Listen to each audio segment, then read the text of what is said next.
Hey guys, Gary Cardone here. Got Trey Sellers from Unchained today. I'm really excited about this interview. Unchained is a Bitcoin investment vehicle. I'm gonna let him explain to you what they do because I'll probably botch it up. It's hard enough for me to explain what I do, much less what another guy does. Trey, really good to have you. Thank you for having me. Yeah, thank you for having me.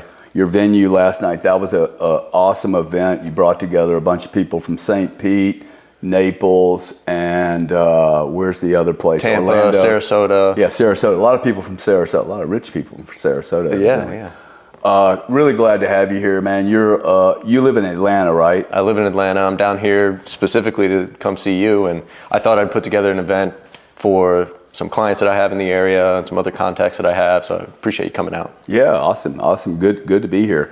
Tell everybody, tell the audience who you are and what Unchained is.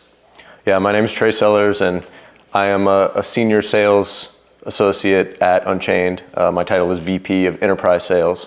And so Unchained has historically been focused on high net worth individuals and family offices and investment funds, but more and more enterprises, institutions, those larger players are coming into the space. And so my background and my experience lends me to be somebody who can lead us in that direction as we expand into that market. So I'm starting to shift focus toward those larger players, but I still have my hand in helping a lot of high net worth individuals and family offices to acquire and secure Bitcoin. And we do that in a very consultative way to make sure that people really understand the process. Most of our clients hold their own Bitcoin keys, and they do it in a way that there's no single point of failure, that they have no counterparty risk to us or anybody else, that they are owning Bitcoin directly, the asset directly, that they can see on the Bitcoin blockchain, that they can verify cryptographically with the private keys that they use. And so they can do an audit of their position with Absolutely. Unchained anytime they want. They can do an audit of their position without Unchained. They can see their Bitcoin right there on the blockchain. If they're savvy enough to be running a Bitcoin node, they can load their Unchained vault into the wallet software that they're using completely outside of our platform and be able to verify that that Bitcoin is there and that they control it. They don't have to rely on somebody else. Right, and they don't have to do their own wallet. There's been a lot of really fear, right, for maybe not someone storing $150 on a wallet, but what about the guy that's doing, because you're talking about high net worth people, are they deploying $15,000 in a Bitcoin, or are they doing much larger wedges? We have a lot of clients that have small-ish balances that are material to them, and they want to they want to secure it. What would be smallish? Call it a half a Bitcoin. Half a Bitcoin, so 60 grand, it's 30 grand. 30 grand, right? That's a material amount of their net worth, and they want to make sure that it's secured in the proper way and make sure that there's a plan for the Bitcoin to be able to pass down to their heirs, their family, whoever's going to be inheriting that. But is that a big driver for most of the people that do business with you, that they're setting up trust and or they're worried about their inheritance and the wealth pass through to the next generation? Inheritance is a part of every single conversation that I have. Wow, interesting. With prospective clients, with current clients. I wonder how many of the degenerates actually think about trust and the next 10, 15, 20 years in their children. Well, they don't, but they're also not dealing with large amounts of Bitcoin. Right. My opinion, it's kind of speculation, but there are a lot of people who they talk a lot and they're flamboyant, but they're dealing with small amounts of money, really. Yeah. And, while we do have a lot of clients in that smaller amount of wealth that they're securing, we have a skew toward very large Bitcoin balances in the tens, in the hundreds, in the thousands. And those clients recognize the value of being able to own the asset directly and control it directly, but also not being in a position where they can just make one mistake and lose it. Right. We've all heard the stories. So you act as a buffer between a problem. I mean, that's the way I would probably pitch that. Hey, I am a third party, but I'm also acting as a buffer before you hit that send button. Is that? We call this collaborative custody. Yeah, there you go. Collaborative custody. In the fully self-custodial model, where the majority of our client base is now, although we can talk about how I see that shifting. Our Our clients hold 2 out of 3 keys. Those 3 keys are all protecting the Bitcoin at the same time. And you need 2 out of the 3 of them to sign a transaction to move the Bitcoin out of the vault once it goes in. Unchained holds that 3rd key. So we're in a position to help them to recover in case something happens to one of those 2, or if something happens to them, we're in a position to help their family to get access to the Bitcoin in accordance with the estate plan that's been laid out with an estate attorney or a will or a trust or whatever the case is. And so you get the best of both worlds, because you get to own the asset directly, you get to have that pure verifiability, you get to be able to send it anywhere you want in the world without asking permission, unilaterally, on a Saturday at Without 9 permission? p.m. But I need your involvement, right? You don't. If I have the 2 keys, I don't need you. You don't need us. You don't have to use our platform is there and you can use it, but you don't have to use it actually. And that's part of the education that we provide our clients to the extent that they want to engage in that. So if my, probably didn't want to go down this hole this quickly, but let's go ahead and do it. I have a girlfriend, she holds a key. I have a key, and you have a key. On a Saturday afternoon, I want to move 20 of my $40 million. I can do that without you. Yeah. I can. If our platform is down, you have the ability to move your Bitcoin using other open source software that is out there. That is, we build everything to open source standards and the general standards in the Bitcoin world. Yeah. Everything is built with Bitcoin native functionality. But I didn't ask if you were down though. But see that now you. Even if we're down, yeah, you can still move it. Right. But yeah, if we're up, you down, log into our platform and you just fire up the transaction. Yeah. You provide your signatures. You send the Bitcoin. So my girlfriend does a runner. I picked the wrong girlfriend. See, I have a really bad track record with picking chicks. I mean, I do, really. I'm great at investing, but man, my deal on women is just not good. So I'm going to let somebody else pick the next one. But so Betty runs away with my key. Uh-huh. She calls you on a Saturday, says, hey, I need to dispatch 20 million of the 40. Mm-hmm. Gary's not here. What are you going to do? Well, we're not going to sign any transaction unless we've verified that with you and you directly. So you can set up a video verification type of situation. So I'm the main guy. I have to be involved in the deal. You're the main guy, unless these things can be structured in ways that you want them to be structured. Right. Right. And so when we're talking about a business or we're talking about an institution, that type of stuff becomes really, really important. See, I think the institutional stuff is easier. You think so? Oh, totally. Because I can give it to a CFO, mm-hmm. and then when that if I want to shoot the CFO in the head and have him terminated, I then take him away. I'm in control of what he has access to. Yeah. With a family, see, I keep going through this self-custody thing. It's like, hey, 46% of the people that own Bitcoin are going to get a divorce. Mm-hmm. These people that keep mm-hmm. talking about hodlers, like, no, dude, you're not a hodler forever. Yeah. Okay, you get a divorce, you're no longer a hodler. The lawyers are going to rip it out of your hands. Yeah. Period. I don't care how it's custodied. And 100% of Bitcoin owners are going to die. Yeah. So my worry is I picked the wrong girl again, and she just runs off with all the gear, right? Yep. Like, I don't think that works for me. Like, there's no good trade on that to give to to think of a family without using a third party like you. Mm-hmm. Maybe it's not you, maybe it's someone else that does this, maybe it's Custodia. I don't know, but I'm pretty sure boyfriend and girlfriends are not going to share the same wallet, thinking that everything's copacetic. Price goes to $1 million and they have an argument one day. Who owns those? Yeah.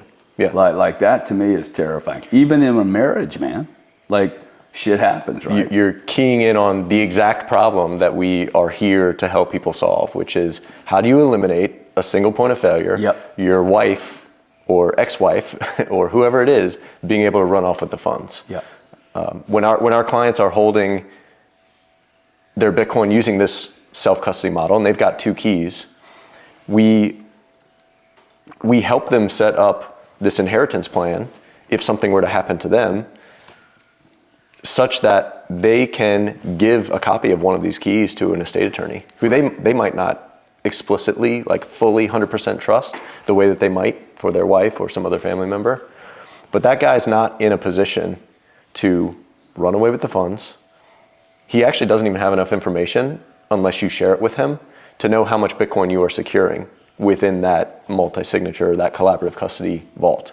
So it's a really nice balance of being able to plan for the asset to be able to move securely down in the direction that your estate plan is dictating, without giving up the autonomy and the control and the verifiability of holding Bitcoin in self-custody. Yeah, and without taking sole risk. Exactly right. See, and one of my issues has been I get in trouble with a lot of the maxis, which I actually hate that term because I don't think any of them are really maxis. I think, I think I do own my house, so Yeah. I think Bitcoin has a religious element to it, right? It's a very it has a quality to it unlike any other industry or product or commodity. Well, money is kind of a religion. The dollar certainly is treated in a religious way by a lot of people who are dollar maxis, so to speak. Yeah, but I think Bitcoin has another level to it because of its thesis of freedom and the right to make a decision without any kind of intervention whatsoever. The point I'm just trying to make is that the self-custody thing, one, I don't think it works for large numbers. Two, we're still early on. I mean, the first telephone I ever bought, mobile telephone, was this big, weighed probably 8 pounds, and I thought I was totally 007. And now we have a phone that, all my banking, I mean, it's unbelievable, right? So I'm pretty sure that little wallet that was made a year ago is not going to be the wallet we're going to use in the future. See, I like what you guys are doing. I think it makes a lot of sense because it removes single point of failure. Exactly right. It just removes it. Yeah. And we can debate that all we want. I mean, I think it's good to have a wallet for a go bag. Oh, for sure. Right, on your own, but I'm not going to probably carry $40 million on it, right? Absolutely, nor should you. Yeah, I'm also not going to carry idea. 40 guns in my car. Yeah. Because I got kids. I might carry one, but I'm not going to carry 40 guns and 37 billion pieces of silver. I mean, it's just, it's like if we get to that point, we have much bigger problems. We got bigger problems, for sure. For sure. What else does Unchained do? Besides the custodian piece, do you help them with risk management? In what way do you mean? Well, do you help them with, a strategy for pricing, for maybe selling covered calls, or do you do anything on the pricing mechanism, or is it simply a custodian position? We have a trading desk, and so our clients can buy and sell Bitcoin directly with us and directly into and out of that cold storage collaborative custody model, which is really nice. You can, when you're selling Bitcoin especially, you can hold on to it right up until the moment that you execute the trade. You don't have to send it to us ahead of time and then trust that we're going to hold on to it and not get hacked in the meantime or something. So again, going back to the way that we approach all of the things that we build is very Bitcoin native in terms of the North Star of what we're going for. And we really put the work in up front, even though it kind of takes us longer to build these types of products out, such that we're bringing as much in-house as we can so that we're not reliant on other third parties, right? Eliminating any kind of other single points of failure in terms of partnerships that we might have and the other services that we're leveraging to bring this thing to market. On the commercial side and institutional side, we do Bitcoin-backed loans as well. So a lot of our clients in those segments will borrow against the value of their Bitcoin. And you may or may not be able to say this, but what's the leverage that you can offer? It's 40% loan to value. On dollar value? On the Bitcoin value. Yeah. Meaning for every $10,000 that you're borrowing, you're putting up $25,000 worth of Bitcoin at the origination of the loan. And we have a really robust margin call process that has been tested many times. We have 0 loan losses for our capital providers for those loans. and a history of making sure that that capital is protected. The wider crypto industry has been fraught with a lot of issues when it comes to leverage, when it comes to yield, when it comes to all of these, what I would call like TradFi ways of dealing with the asset. And Bitcoin is built... Trying to leverage the asset. Bitcoin is built differently, and you have to approach it differently. So that same multi-signature or collaborative custody model that we use to help our clients secure Bitcoin in their own self-custody is also used for the loans, of course. And our clients hold one key out of the three. We hold the second, and a third-party key agent holds that third key, which gives our clients direct visibility, again, direct verifiability, again, to that Bitcoin that is held as collateral for the loan. We don't have a legal ability to rehypothecate it. Our clients know that it hasn't been moved, it hasn't been commingled. It is just sitting there purely as collateral for the loan. For the audience, is that different than a Coinbase? Like, let's say there's 100 Bitcoin sitting inside Unchained through your custodian proposition. We can get to where that's being stored here in a second. But when the same person does that on Coinbase and they've got 100 Bitcoin, they can see what they have on Coinbase. What's the difference between Unchained and... Well, they can see a number on the screen. That's right. Right. Isn't yours a number on the screen? It's a number on the screen that can be verified cryptographically with the keys that you're holding. It is... Directly into the blockchain. Directly into the Bitcoin blockchain. Exactly right. As I said, you can take the configuration for your vault, which at the end of the day becomes, it's really just this collection of 3 keys and all of the Bitcoin addresses that are derived from those keys. You can recreate that vault completely outside of our platform. You have this configuration, you load it into a tool like Sparrow Wallet or Caravan, which is a tool that we've built and is hosted on GitHub. And you can interact with your Bitcoin. You can create transactions, you can deposit into that vault. You can do everything that you could do on our platform, and in some cases more, without at all having to ask for our permission, and with being able to verify that fully. That is completely different than the Coinbase model or any other exchange. It's completely different, of course, than the ETF model. It's not just a number on the screen, I guess is the point that I'm trying to make, right? Yeah. Tell me, Trey, has the ETF been good for your business? Absolutely. Has it really? Yeah. Have you seen appreciable influx of activity? Absolutely.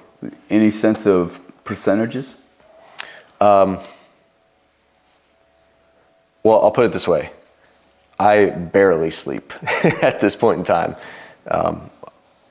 I have way more demand for the services that Unchained offers, both on the custody front, on buying. There's a lot of urgency with people wanting to buy. You're seeing more urgency today than you did 100%. a year ago? Yeah. Well, the price helps a lot with that, right? It's amazing, isn't it? It's amazing. So people will contact me and they say, Trey, I got to move fast. Like, I need to buy this Bitcoin now, like yesterday. But they understand the value of the model that we provide. They want to own the actual asset because they understand the benefits of doing that. And so we take them through that process. And a lot of these people are buying Bitcoin for the first time. So it actually is a much steeper learning curve than going into your brokerage account and hitting buy on the ETF.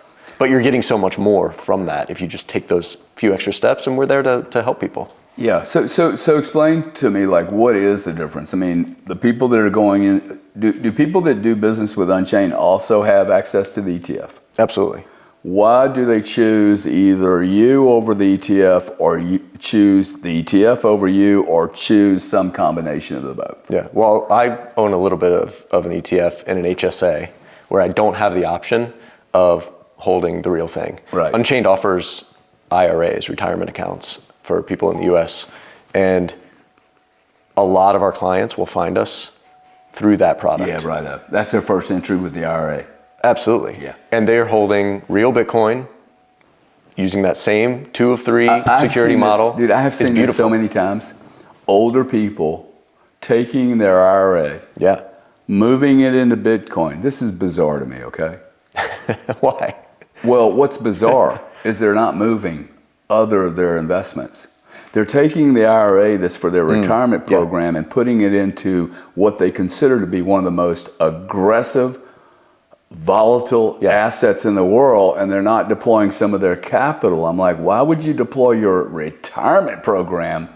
Because there's no taxes. That means you think already this thing's going to obliterate all your other investments. Yeah.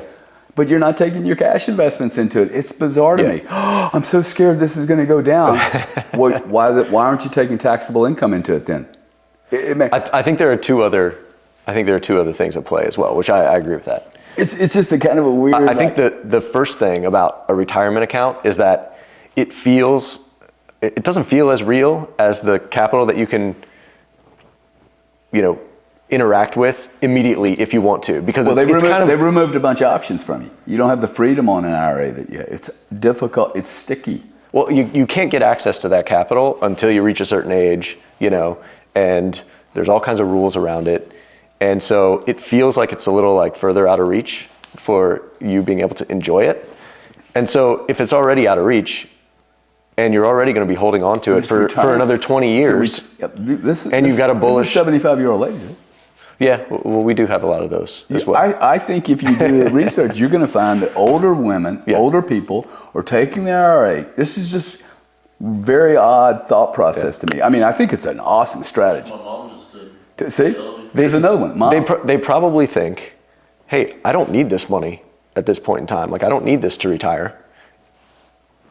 I believe in Bitcoin. This is going to go to my kids anyway, or my grandkids. Let's put it in Bitcoin, because I don't need this money. And you know what's funny? That's what I tell my sister. I'm like, hey, it's coming to my kids anyway. Stick exactly. the shit in Bitcoin, dude. It's a multi-generational asset, and so people treat that in a very different way than they do other assets. And a retirement account it's kind of a match made in heaven. You've got this, especially for younger people. You've got this asset that you really want to hold on to it for 40 plus years, if at all possible. And you've got a retirement account that is meant to be held with those assets in there for 40 plus years during your working life. They go together really well. Yeah. And so a lot of people recognize that. And especially if they've built up a 401k and they've left their job and it's just sitting there in some kind of mutual fund or whatever, and they're breaking even on a real basis, just by investing in the stock market, they're looking for something bigger and better, and the Bitcoin narrative can really grab you and take you in. If you start to understand what it can do for you and what it can do for the world, there is no second best. Yeah, see, these type of stories continue to make me think that we're going to have, this is the first wave and it's the smallest wave. When my sister sees that we're accelerating, $300,000 in an IRA that she's had goes to $1 million in 3 years, she is going to take her other cash and start deploying. I mean, this is so absolutely going to happen that they're coming in what I consider to be a very weird way. Like, to me, taking your retirement program and going with what you're already saying is a violent commodity and taking it into a retirement program and not investing dollars today into that same bucket is bizarre to me. Like, it's just so backwards. You should be making sure that retirement money is not getting jacked, right? It's there for the protection, and you're deploying capital today. I would see it very different. Maybe this dovetails a little bit to the ETF question as well, right? And the way that I would answer that question, the way that I see it, and I've been thinking a lot about this recently because, the ETF is new. It's obviously like just gobbling up capital. It's unbelievable. And I think if you're making a decision as a high net worth individual, let's say you've got $200 million and you're going to peel off $5 million to make an allocation of Bitcoin, or $10 million, something. It's like, I know I need to have something in this. What are you going to buy? Are you going to buy the ETF or are you going to buy the real thing? I think the crux of that thought process and that decision point is about the thesis for Bitcoin. I think people who have their primary allocation to Bitcoin through an ETF are bearish. So let me explain what I mean there. They either don't understand the asset enough to imagine where we are going with Bitcoin, or they just don't think it can get there. And where's there? It is global money. It is actually acting as a primary treasury reserve asset for governments, for central banks, for large institutions. It is acting as that like anchor point asset for people. And then it's also acting as everyday transactional money. I see that vision. Do you? I think we're going in what there. time period? I don't know, 30 to 50 years, maybe. Yeah. Maybe sooner. It kind of depends on, there's a lot of variables at play. But if that's your thesis, you could still get all the upside, dude, right? Like you still get number go up. If number go up technology is all you care about. Let's get back to the ETF though being bearish. Walk me through how that's bearish because they're deploying capital into it. You're deploying capital into an IOU that you can't call for the real asset. You're in a vehicle that will guarantee that the only way to get out of it is back into dollars. When you buy the real thing, you get all of that number go up technology. And in addition, you get all of the optionality of what Bitcoin is built for and meant to be. So you're not sacrificing anything by buying the real thing. You're enhancing the ownership of the asset because you've got all these other options in the future for how you use it. You can't send the ETF to somebody across the world. You just said that the ETF has been great for your business. Oh, it has. So I don't think many corporations are gonna. I don't think Michael Saylor's corporation is gonna do a deal that's self-custody. Maybe not. Right? It's a corporation. I mean, it's very different. Yeah. I could see them using a multi-sig Yep. solution. Yeah, I think there's a range of options for how you own this asset, and the ETF is one of them. If you are holding large amounts of Bitcoin, you need to be taking the custody of that Bitcoin very seriously. If you are owning the real thing, you need to be using multi-sig, and you can distribute. The question about custody when you're using. Let's back up a little bit, because how old are you? I will be 40 next year. 40 years old. I'm a little older than you. Have you ever had a bank steal money from you?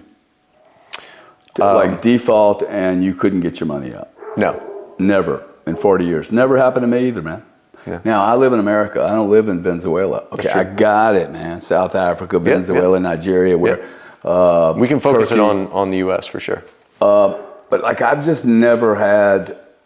We're talking about Fidelity and BlackRock. Mm-hmm. Okay, like I think we're talking. Can you just handle him? I think we're talking. Just ask Bobby to bring him in or something. For me, this whole self-custody conversation, 100% self-custody, it's a Mad Max world. Like, and for me, I got a lot of Bitcoin. I don't want a Mad Max world. Okay, I don't want my Bitcoin to be worth $10 trillion. It's not good, man. Yeah. I don't want to live that way with a gun in my hand and my wallet. I would rather Bitcoin at 100 grand or just fail. I think Bitcoin is very optimistic for the world. I think Bitcoin thrives in the Mad Max world, but it also very much thrives in an optimistic world. And there are certain benefits to holding the real asset versus the ETF, regardless of who your custodian is, right? Yeah. So owning But Bitcoin can you imagine directly a world with where Fidelity as a custodian fails? It's okay. He can be in here, dude. All the way down. Stranger things have happened, man. Yeah. You know? Yeah. Stranger things have happened. Yeah. Even as such, you still are relying in a permissioned environment to get access to that money. So if you're taking that view, okay, it's reasonable. But why put 100% in that model? Why not take 10 or 20% on the real thing where you actually control it? We agree with that. Hey, what if you need to send some money on a Saturday? You can't do that through Fidelity, most likely, right? You definitely you can't necessarily sell it. The ETF is going to be closed on Saturday. The ETF's going to be closed. I mean, if we went down a checklist and said, look, what's the advantages of being, look, I can build a case that there's advantages on being on the exchange versus being on an ETF. Yeah. I get to operate 24/7. At least you have the option to withdraw that 24/7. Yeah. 5 different institutions, including FTX and Celsius. Not Celsius, because I wouldn't do business with them. I moved $3.5 million on a Saturday afternoon. Yeah. On the day Celsius was being destroyed. Yeah, absolutely. They worked flawlessly. Took me 12 minutes to move $3.5 million. Yeah, well, it did until they imploded and lost a whole bunch of people's money. I'm just telling you, the day that I did it, hey, all the way down. The day that I did it, it was during the Celsius implosion. Yeah. We just had the 2 days of near all-time highs, and Coinbase had a circuit breaker. Yeah. It looked like a circuit breaker. Yeah. You guys need to get your shit together, okay? That's not cool. The market goes up and it shuts down every time. That's not cool. You should never have to explain to your auditor or your investors why your Bitcoin balance shows 0 on their screen. Yeah. Yeah, but again, it's just a number on a screen, right? As you said, it's not when you own it directly. Right. When you at least have the real thing in addresses that you can identify that you have direct legal ownership over. Yeah. And so this is maybe a good segue into an expansion of that model. We're talking about multiple keys. We're talking about what's called multi-sig. It's built into Bitcoin. It's not anything that we created. We're just leveraging that to bring a really great solution to people for the custody of their Bitcoin. Once you decide that's a superior model, then the question becomes, who holds the keys? Right. We've talked about the self-custody model, where you hold 2 out of the 3 and we hold the 3rd. But you could also delegate those keys. You could bring a Fidelity or a Coinbase or a Bank of New York Mellon into your quorum as a key agent, such that you now are not trusting a single institution with the security of your Bitcoin. You've got multiple institutions, none of which, if they failed, would cause you to lose any Bitcoin. Multiple of which would have to coordinate in order to steal your Bitcoin. There's no single point of failure in terms of some kind of subpoena or government action that might cause some type of seizure of your asset. Like you're exponentially better off. Subpoena would go to you. Subpoena, if I'm doing business with you, a subpoena would go to you. If I'm doing business with Coinbase, subpoena goes to Coinbase. They freeze you, they freeze Coinbase, they freeze me. I'm frozen. What if one of those cannot do that on my own wallet? That is a monster value. What if one of those key agents is in a jurisdiction that has a little more friction for the U.S. to subpoena? What if? Well, I think it's possible. Is all I'm saying, right? Yeah. Like you could have a key that you hold in the U.S. and you could have another key that's being held in a jurisdiction in Asia, and another one that's in the UK or in Africa or Australia, or pick your poison there. You get into this possibility of jurisdictional arbitrage when it comes to the actual custody of the asset. It's brand new. You can't do this with gold or cash or anything else, right? You're totally dependent on a custodian there, which is why we are so bullish on this type of model. I think this is where we go. I think that's where MicroStrategy ultimately gets to. Probably this is going to take them a while. I think that's where a lot of the ETFs get to in terms of the custody of their Bitcoin. It's probably going to take a while. Wall Street doesn't understand this model. It's definitely new. There's a lot of education and marketing, frankly, and sales that we need to do in order to help people to understand why that is superior. Yeah. Instead, people will they've got 100,000 Bitcoin, and they'll put 30,000 Bitcoin at Fidelity, and they'll put 60,000 Bitcoin at Coinbase, and 10,000 Bitcoin somewhere else, our mantra at this point here is like, don't split the coins, split the keys, right? If one of those custodians, something happens, you lose some portion of your stack, you lose some Bitcoin. In this multi-institutional model, where you've distributed key management responsibilities to independent institutions, maybe even geographically dispersed across the world, the compromise or or a mistake or a bankruptcy that happens to one of those, you don't lose any Bitcoin at all. Right. What is the? Do you guys have a sense of like is the average investment that's coming into Bitcoin through your firm, is the average investment going up? Do you have a sense of what the average ticket is of people that are investing today compared to 2 years ago? Because I think these have been small investors, very small investors, and that seems to be changing quite a bit. Yeah, I think it's growing. It's hard to say, for a high net worth individual who comes into us new and they're kind of new to Bitcoin, they're typically, I would say, averaging maybe a few $100,000, $500,000 to several $1 million at first. Yeah. And then they grow it from there.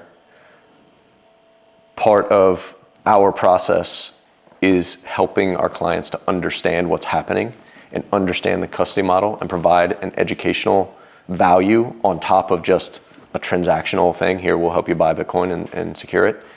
And so as people get more comfortable with Bitcoin, generally speaking, and with the custody model and with the fact that Bitcoin just works, they start to develop more of a conviction to be able to add to that position.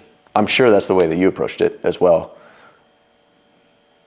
Well, I'm a little different, but I got into this market, probably really got into this market 4 years ago. So I've been through a rough period. Yeah. I actually think that's a huge advantage, going through that period. I mean, I got margin called 7 times 1 year. Yeah. In the middle of a divorce. I mean, it was like I Brutal. was running around, dude. It was, we were talking about this a little bit last night, that the people who are allocating right now at the very start of this next bull market, that's great. You're going to experience, most likely, a lot of fun times over the next couple of years. But it's a bit of a double-edged sword, because if you haven't had that baptism by fire of a bear market and a 75% drawdown, it is really tough to be prepared for that.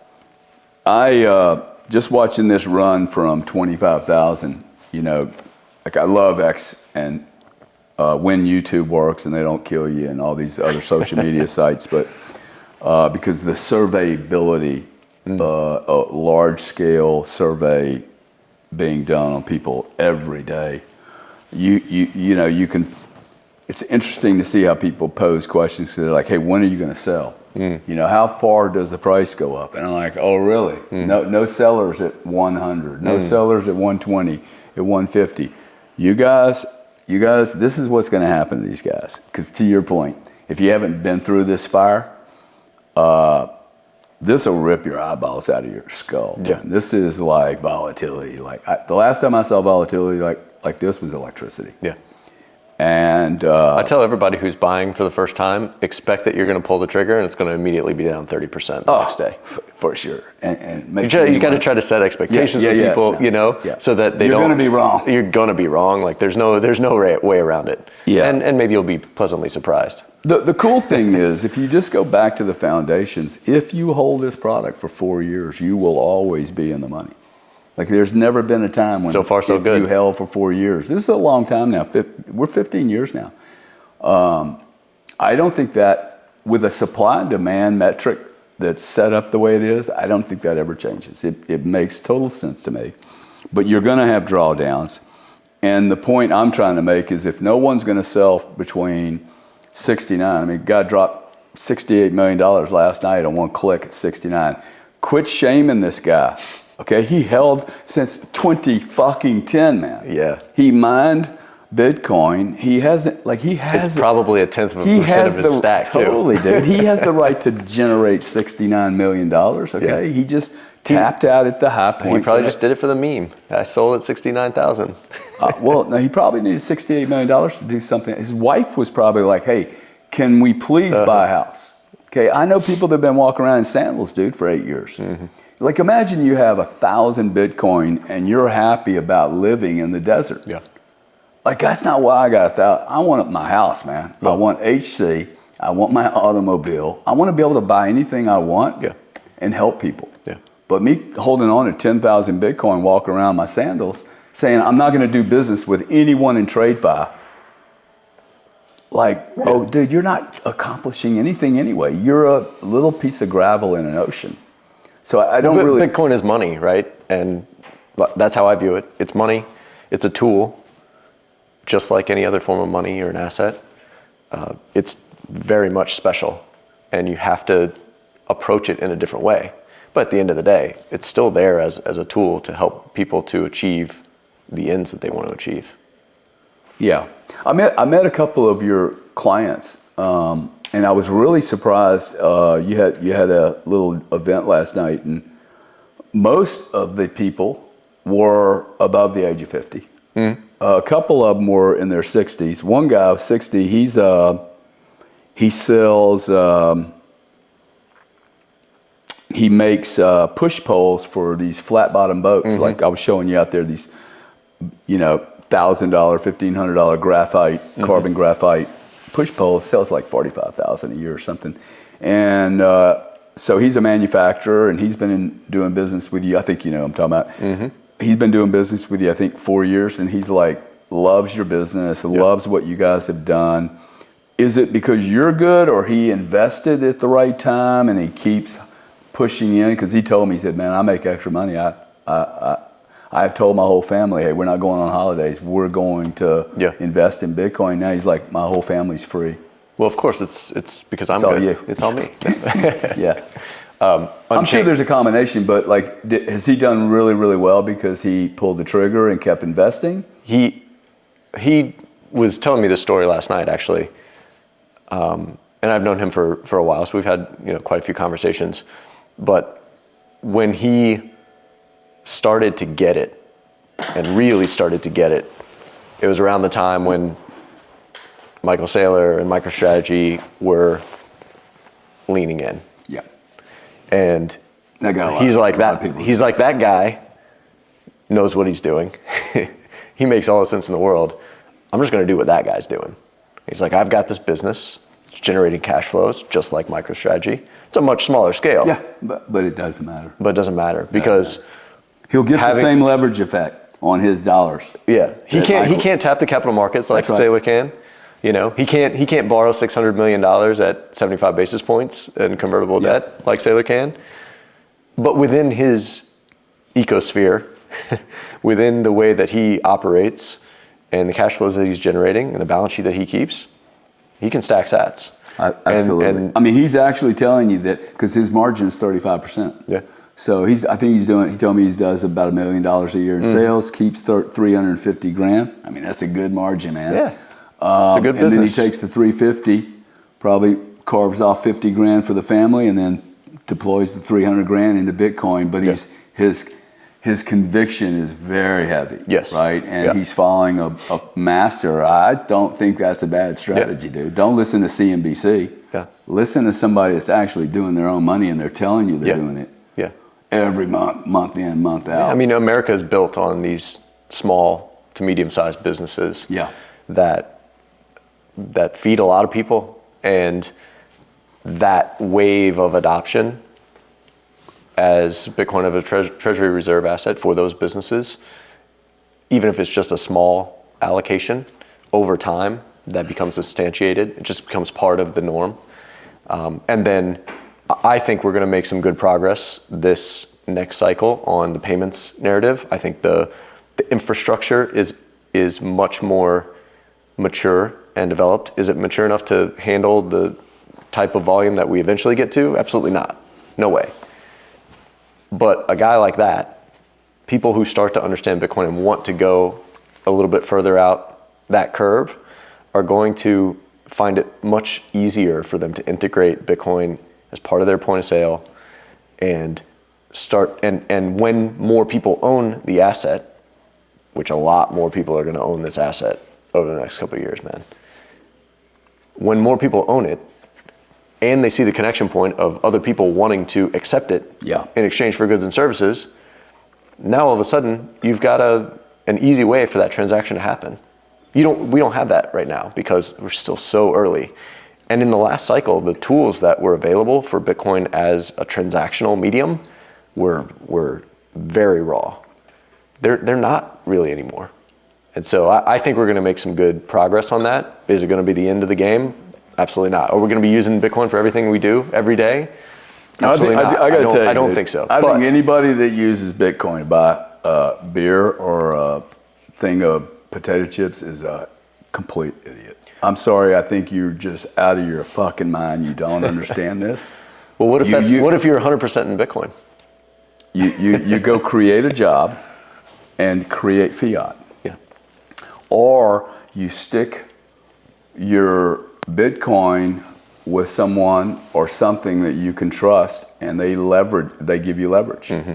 So I'll give anyone leverage on their Bitcoin. You're going to have to surrender your Bitcoin to me, and then I'll give you money so you can buy your potato chips. But I would think you would be far better off paying me 8% to borrow the dollar for the potato chips and watch your Bitcoin continue to go up. It's fucking stupid what you're doing. I hate to be so rude about it, but it's completely I'm with you in it's contradictory sure. to their thought process of the reasoning for Bitcoin. And I do not remember reading in the white paper that every store on the planet was going to accept Bitcoin, dude.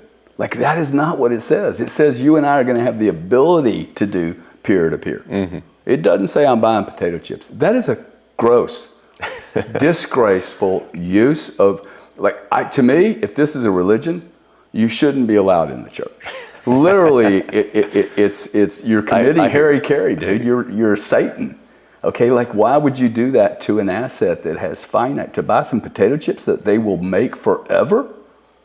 They can literally, out of thin air, make potato chips. And that's great while paying in fiat, a depreciating currency is an option, but it's an arbitrage. But why would you not exercise that arb? I agree, and there will be a transition period there. Yeah.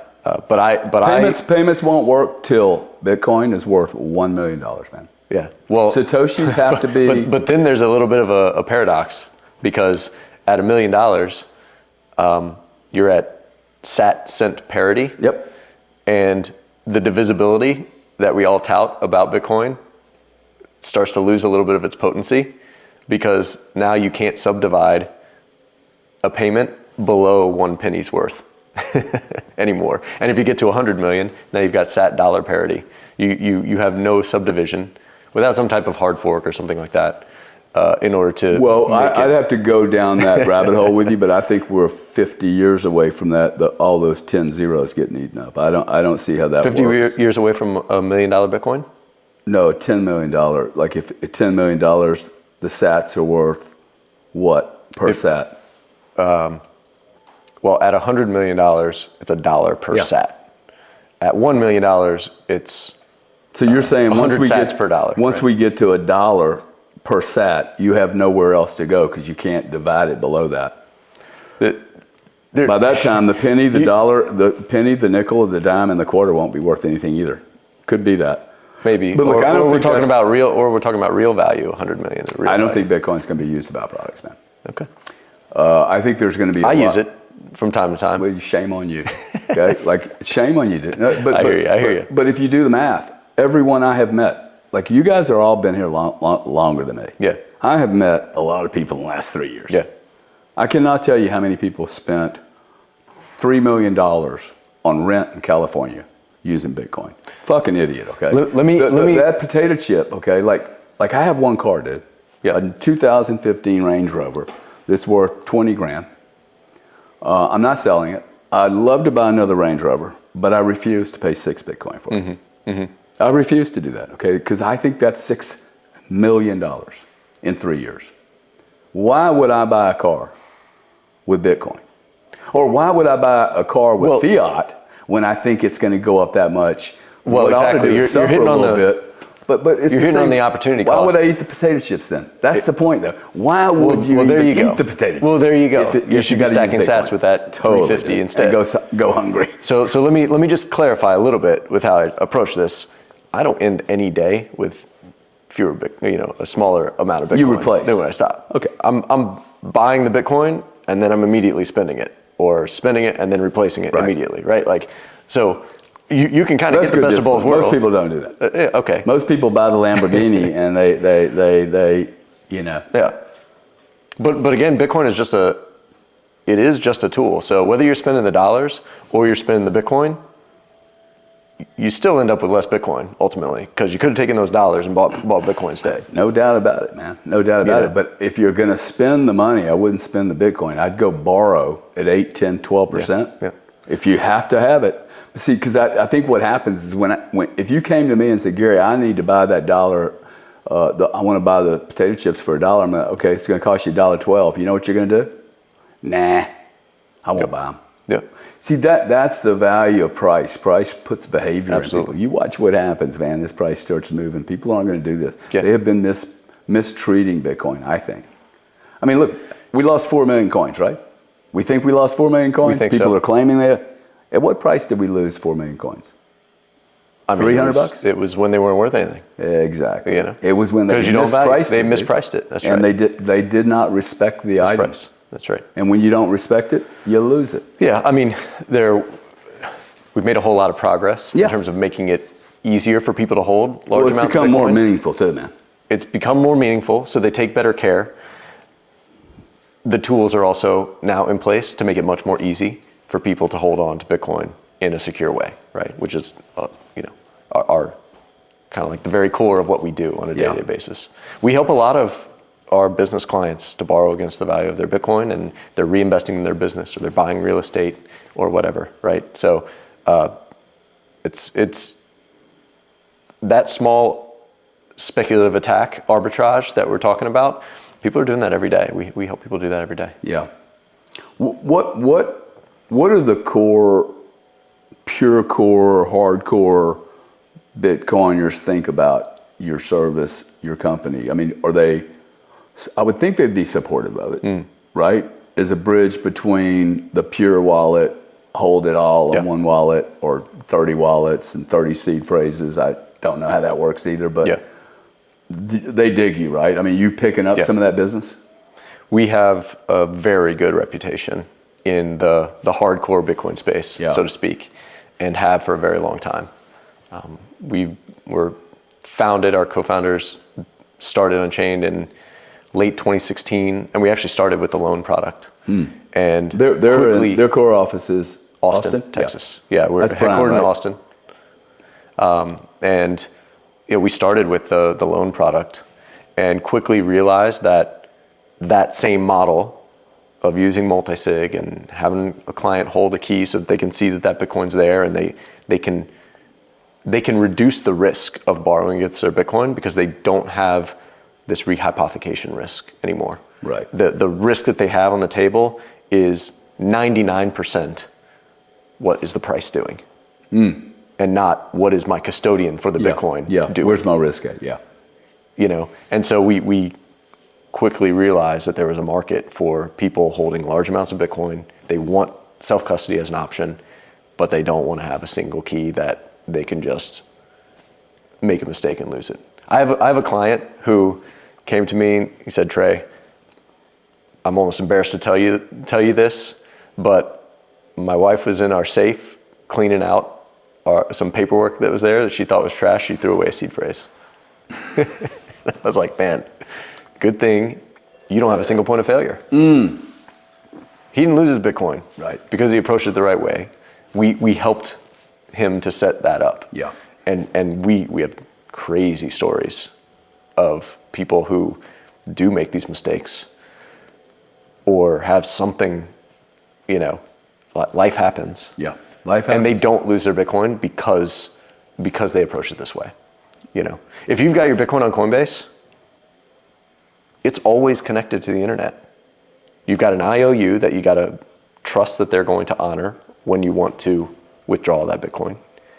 And you're one support person away who makes a mistake to send your Bitcoin somewhere else.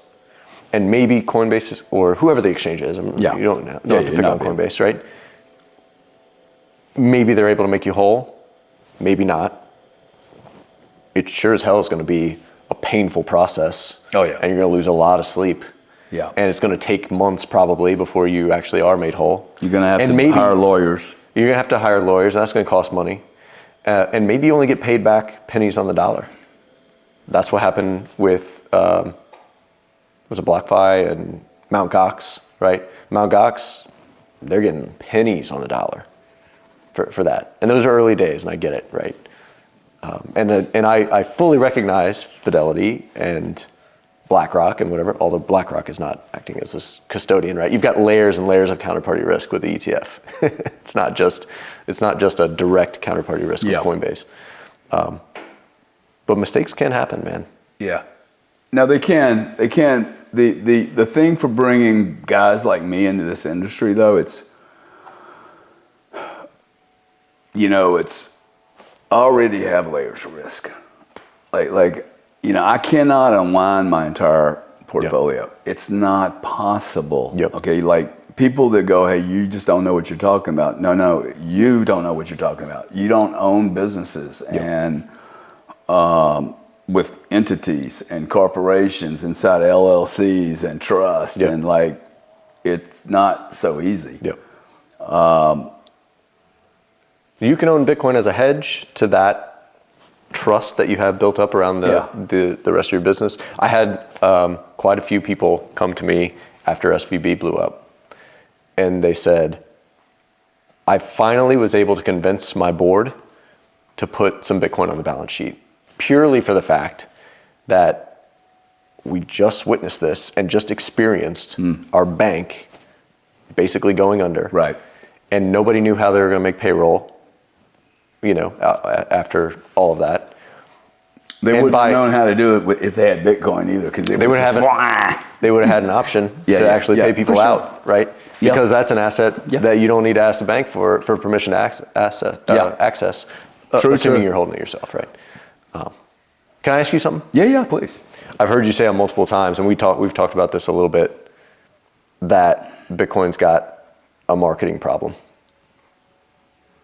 Yeah, worst marketing ever in the history of mankind. That's why I'm so What's the problem, and how would you approach it? I'm really curious about this because it's something I struggle with every single day. How do you hone the message? How do you get people to understand the importance of this asset? Well, those are really, I do think there's a bad marketing program until January the 11th. Now the marketing's handled. Okay. It won't be handled by Bitcoin. It will not be handled by the purists. It will be handled by BlackRock and Fidelity and Grayscale.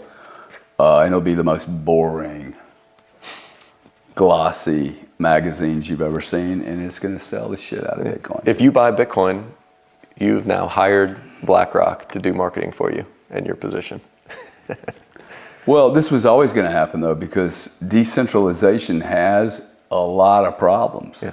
Like, people only talk about the value of decentralization, but the truth is, if you and I shared the same exact God, like you and I knew, oh wow, man, Ryan here, he is our God, okay? And we trusted this God implicitly, we would absolutely centralize everything, because centralization is hyper efficient, man. Absolutely. Hyper efficient. Decentralization is fucking messy. Yeah. Until it comes to the way Bitcoin's doing it, it's still messy. And one of those messies is you don't have an organization that can create one single message. The messaging in Bitcoin is, well, if you're not a self-custodian, you are an enemy to Bitcoin. Oh my God. Well, I think that messaging is there from certain contingent. Yeah, but there's a wide point of view. Yeah, but you asked me what the problem is. The problem is you have 3 different tribes inside the crypto industry, all pitching different things, and they're all Mickey Mouse. And why do people hire advertising firms? Okay, why do founders typically pitch their products so poorly? Because they're too close to their product. So they hire an expert. Like, I do a lot of work with people just to get hey, change your whole message, man. Your message sucks. You know too much about your product. See, I think many of the Bitcoin people, like the C++s, I admire some of these people, and like, they are really brilliant. But my God, you cannot communicate to a guy like me. Like, I don't need to hear all these buzzwords, man. I don't. When I go see my doctor, I told you I'm going to Antigua for this stem cell thing. Dude, I just want to know how many you've done. I am not going to become an expert on stem cells. I'm not going to read a book on it. I don't care. I have to trust this cat. So I'm already trusting a lot of people. I trust my doctor. I trust my Range Rover to do 110 miles an hour with my children in it, and I do not know how the car works. So for people to have to understand every piece of the mechanism, first off, you're never going to. Right? So I want to live in a world that I think is somewhat trustworthy, or I probably should leave this country. Now, I think BlackRock, guys like you. I think before you go there, couldn't you make the same type of argument for self-defense and learn how to shoot a gun and having kind of like an armed populace? Well, I think the NRA has a big advertising budget, man. And they surveyed, their marketing program is very, very consistent. But the point being, if you can't depend on the structures that are in place from the government or wherever to protect you, and you don't like that, what's going on there, you might as well leave. Or you can take that into your own hands to some degree and have a hedge against whether or not those structures are going to actually protect you when the shit goes down. I think it's a very apt analogy to why you should understand Bitcoin a little bit further than, hey, it's going up and my guy told me I should buy it and I'm going to buy it in an ETF. Yeah. Well, I think going up is the best advertisement in the world. For sure, 100%. Okay. It's the best. There's no better. Number go up technology is number one. And the people that are going to come into this game that aren't in here yet, they are going to be driven by greed and competition. And that's why I'm so bullish of the market, because I think this market has gotten to $68,000 or at least 50 on, like, dude, if Bitcoin can get to this level, and I don't think there's 52 million people in America that own Bitcoin. I don't think there's anywhere close to 52 million. They don't own a material amount of Bitcoin, right? That number of people does not own a material amount. But if it could get to this level without any CFO, without a CEO, without a visionary, without one message, without any marketing department whatsoever, wow, this is unbelievable. It has a marketing department now. And what I really love about it is it has no human error risk. Bitcoin has no human error risk. It is a monopoly, de facto monopoly. Now, I've had this rule since I was 32 years old. And the rule is, if you don't own a monopoly, try to figure out how to own one. If you can't own a monopoly, okay, try to rent one, lease one, do a partnership deal with a monopoly. And if you can't buy one or rent one, lease one, partner with one, fucking go beat the son of a bitch up, dude. Just destroy him, okay? Get a bunch of guys. Bitcoin monopoly construct, unlike NVIDIA, that is trading at $2 trillion, it's 25 years old, 10 years older than Bitcoin. I think NVIDIA is the correct chart to look at when you look at Bitcoin. The difference is, NVIDIA will have regulatory exposure because every government on the planet, dude, you own 92% of the hardware market. This is not cool, okay? Prices are gonna go up. Bitcoin has no regulatory risk of being a monopoly. Zero. I've never been able to buy into a monopoly. And no, there is nobody to send a letter to for antitrust issues. This is cool, man. Now, you're gonna have some governments upset with you, but I don't really care about the governments, because the government's all going to cheat against each other too. I think it's already happening. Oh, absolutely. The game theory of 108 countries. Absolutely. We just need 3 or 4 of them, man. Like the El Salvador thing is a big deal. If you get 3 or 4 more of these guys, This price keeps moving up. El Salvador is saved, man. Yeah. And people will look at that and go, damn, that traffic jam. And those nation states, they're going to be buying the real thing. And they're going to be mining the real thing. They're not going to buy the ETF. What good does that do them? Okay, you get number go up technology, but you're at the whim of the U.S. regulatory state. I don't think Russia, the ETF is just about money go up, though. I think we got to be really careful. The ETF is about mass adoption, man. Mass adoption. I agree, but In volume. it's mass surface level adoption. Well, I would see if I'm your firm, I don't fight them. We don't fight them. But it's a great option to have for people. These are some of the biggest companies in the world, man.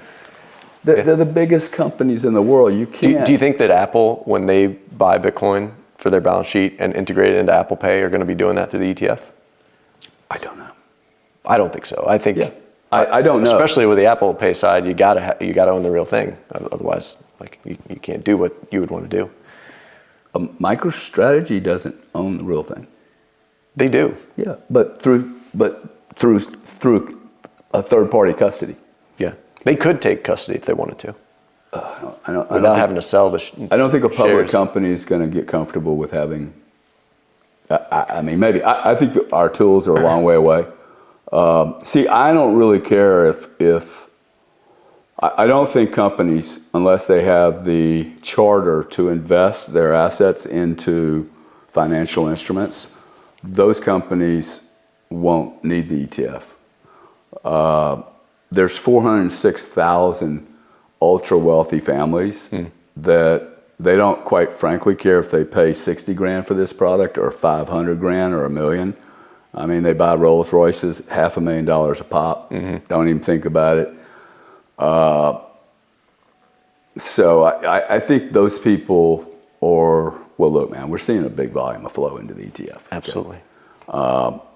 There are A rising tide lifts my all boats sister for is sure. never going to self-custody, and she's never going to do a deal with you. And she's not probably big enough for you anyway, right? It's not really meaningful to you. I just think there's going to be, for me, it's like, I used to shop at Costco, and other people like to shop at Walmart, and other people like to go somewhere else, Amazon. I think all people are going to play in this game, and Totally all agree. the tools are going to be out there for them. Totally agree. I know I'm going a little bit hard on the ETF, mainly because I just want to make sure that line of distinction is clear to people as to what you're buying when you buy the ETF versus what you're buying when you buy the real thing. But that doesn't mean that in certain circumstances for certain people that the ETF is not the better choice versus real Bitcoin. Yeah. But I don't think we should pretend like the ETF is like buying real Bitcoin. It's not, right?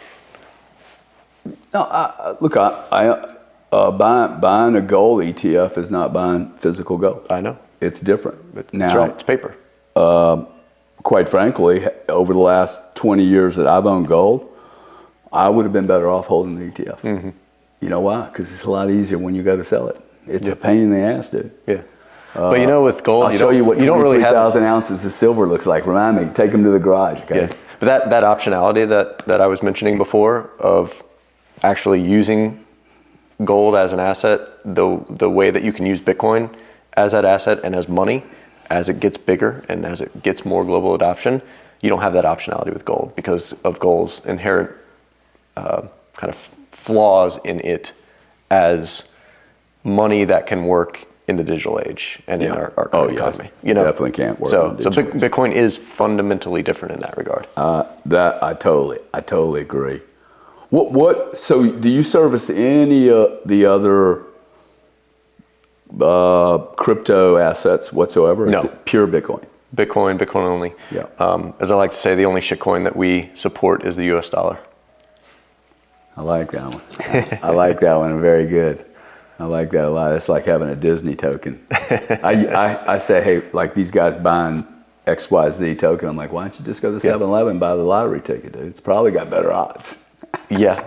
So that's my personal view. I know there's a wide range of views there. I think the nice way to say all of this is that Unchained focuses on the asset that we believe is going to have the greatest impact to the world. And where else should anybody want to spend their time than on the thing that you think is going to have the greatest impact to you and to the world? Yeah. So no, I agree with you. Distracting ourselves with all this other noise, frankly, we cannot position ourselves to serve our clients in the best possible way for what their goals are. And their goals are to acquire and secure a lot of Bitcoin and to be able to pass that on to their kids and to their families and create generational wealth with this generational asset. Yeah. So that's how I think about the real reason that we are focused solely on Bitcoin, is because we've got that mission in mind. What's your CAGR been like over the last 4 years? Are you seeing just a colossal amount of volume come in, and how has that changed in this cycle? Well, as you can imagine, any Bitcoin or crypto related business is going to be tied and correlated to the Bitcoin price. And we absolutely see that in our business.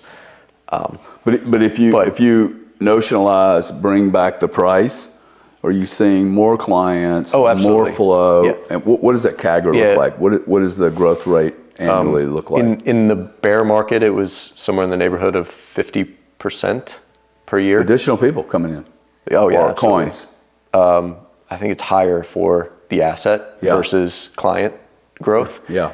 Simply Makes sense. because you're getting more and more people understanding what we do, and those people who like our model come in with a lot of coin. Yeah. And then that continues to compound, and then of course in the bear market it's much higher. Or And in the bull is- market now it's much higher. Yeah. You had more sleep 2 years ago than you do now. Yeah. Yeah, for sure. Well, you're losing sleep for different reasons. You know. That's a good one. That's true. Yeah. Absolutely. Yeah. I don't know. I'm levered long Bitcoin, right? Like the majority of my liquid net worth is Bitcoin.